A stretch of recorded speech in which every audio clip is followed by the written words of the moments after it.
আপনার কাছে প্রশ্ন হচ্ছে, আপনার প্রধান প্রতিদ্বন্দ্বী যিনি, আপনারা এই 22 দিন আপনারা লক্ষ্মীপুরকে কাঁপিয়ে তুলেছেন, আপনাদের এক একটা মিছিল ছিল একবারে জনসমুদ্র, যেমন বিএনপির ছিল তেমন আপনারও ছিল।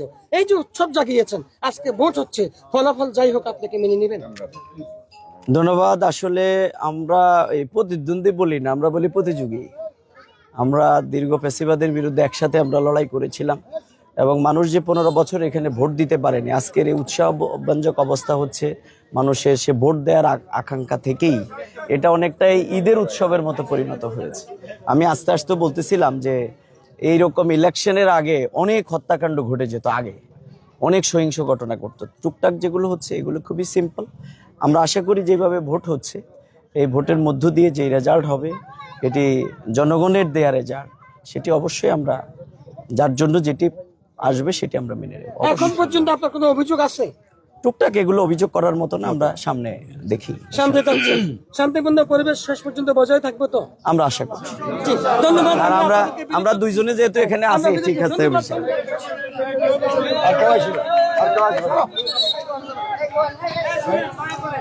আপনি কি শহরে করছিলেন?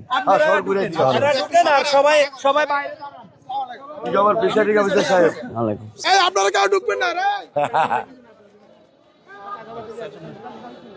আসসালামু আলাইকুম।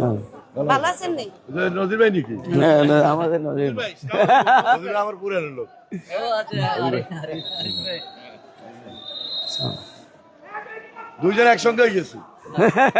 এটা এখানে একটা মিলন মেলা হয়ে গেল। হ্যাঁ, না এটা ইতিহাস। আকাঙ্ক্ষা, এত অপেক্ষা, এত ত্যাগ, এত তিতিক্ষা। সবচেয়ে সুস্বাদু হালিম রাঁধুনি হালিম। হালিম হোক রাঁধুনি হালিম।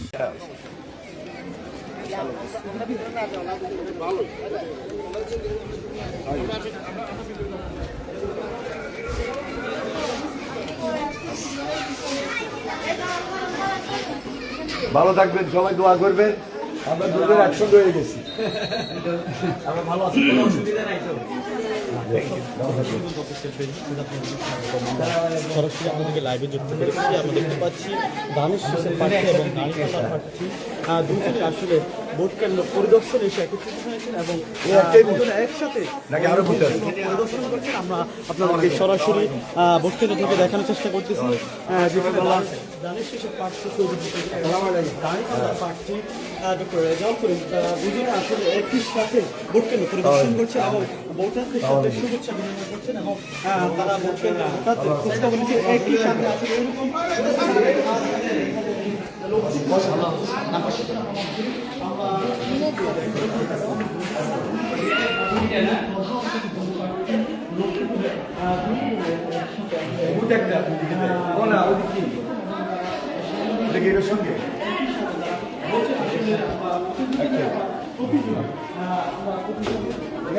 কম না,